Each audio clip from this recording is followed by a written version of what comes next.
Australia. After missing the game he has long played with such passion, Rafael Nadal has had ample opportunity to get reacquainted with tennis at this Australian Open. At age 35, his latest comeback from injury now finds him in the semi-finals, just 2 victories from breaking his 3-way tie with Novak Djokovic and Roger Federer and claiming his 21st Grand Slam singles title. But it also briefly found him on the defensive Tuesday after his opponent, Canada's Denis Shapovalov, said Nadal had benefited from favoritism in their quarter-final, which Nadal won by taking command of the 5th set to prevail, 6-3, 6-4, 4-6, 3-6, 6-3, in 4 hours and 8 minutes. Nadal politely rejected the accusations by Shapovalov, a young Canadian. "I think he is wrong," Nadal said. Shapovalov, who certainly did not help his cause by playing an edgy, error-filled game to drop his serve early in the 5th set, did not take the defeat well, smashing his racket to the blue hardcourt in Rod Laver Arena immediately after his final volley drifted wide.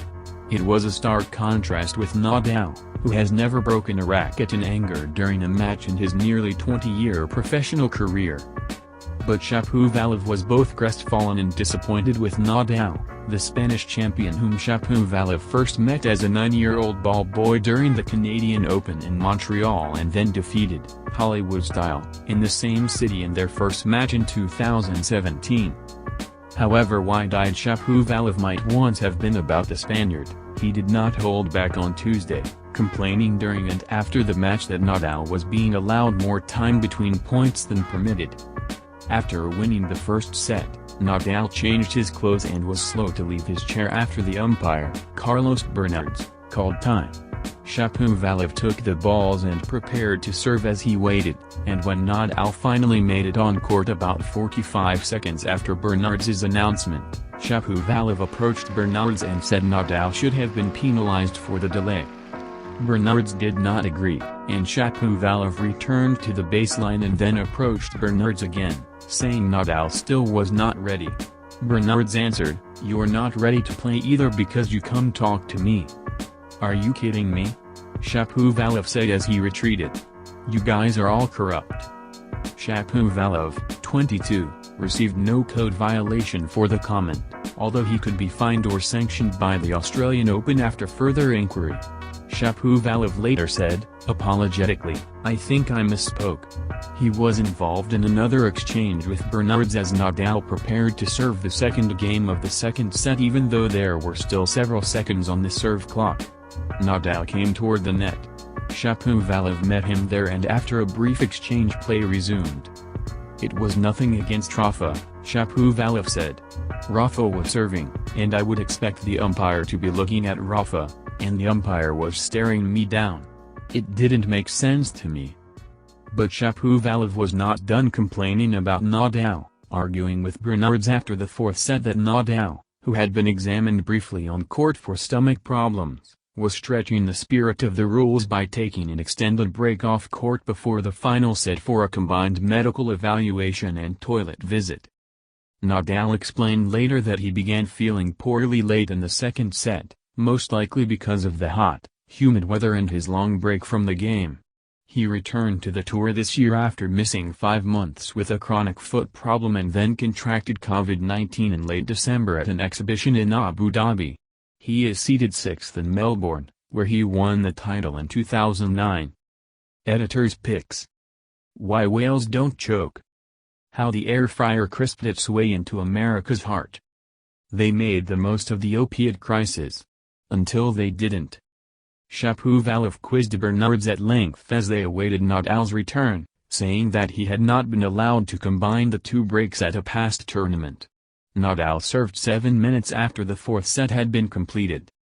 Asked at a post-match news conference if Nadal received preferential treatment, Shapovalov answered 100% he does and said there needed to be boundaries.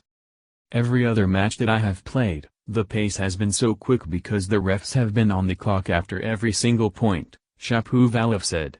"This one, I mean, after the first 2 sets it was like an hour and a half just because he's dragged out so much after every single point. He's given so much time in between sets and all this." Players are allowed 25 seconds between points when serving, but chair umpires have discretion on when to start the shot clock. When returning serve, players are expected to play to the server's reasonable pace, a phrase in the tennis rulebook that leaves plenty of room for interpretation. "I respect everything that Rafa has done and I think he's an unbelievable player," Shapovalov said. "But there's got to be some boundaries, some rules set. It's just so frustrating as a player. You feel like you're not just playing against the player, you're playing against the umpires, you're playing against so much more. It's difficult. I mean, it was a big break after the fourth set and for this reason the momentum just goes away. They are legends of the game," Shapovalov said of stars like Nadal, "but when you step on the court it should be equal." Bernardes, a veteran chair umpire from Brazil, did give Nadal a time violation for taking too long before serving in the fourth set.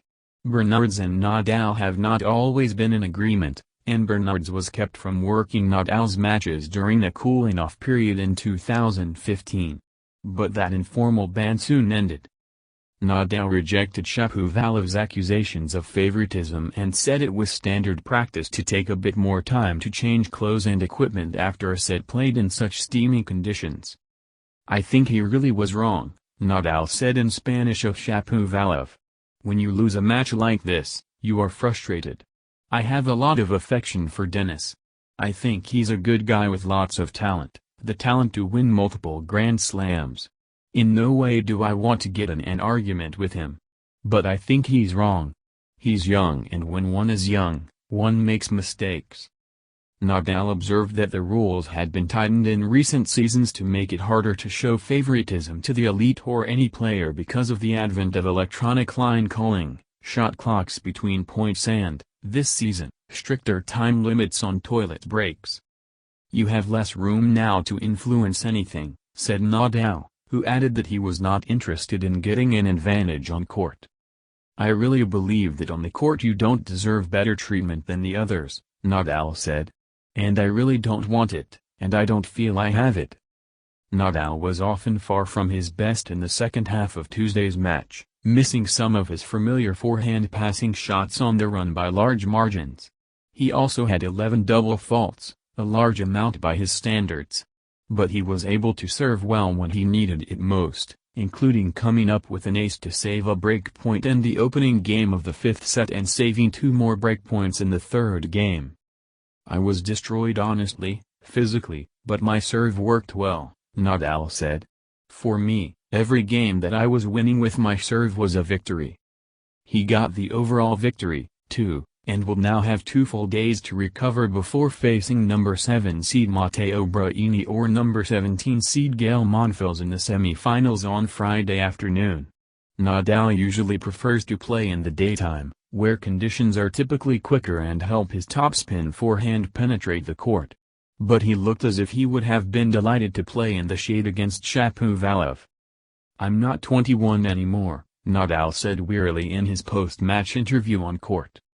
But 21 could still be his magic number in Melbourne, where he is just 2 matches away from breaking a tie,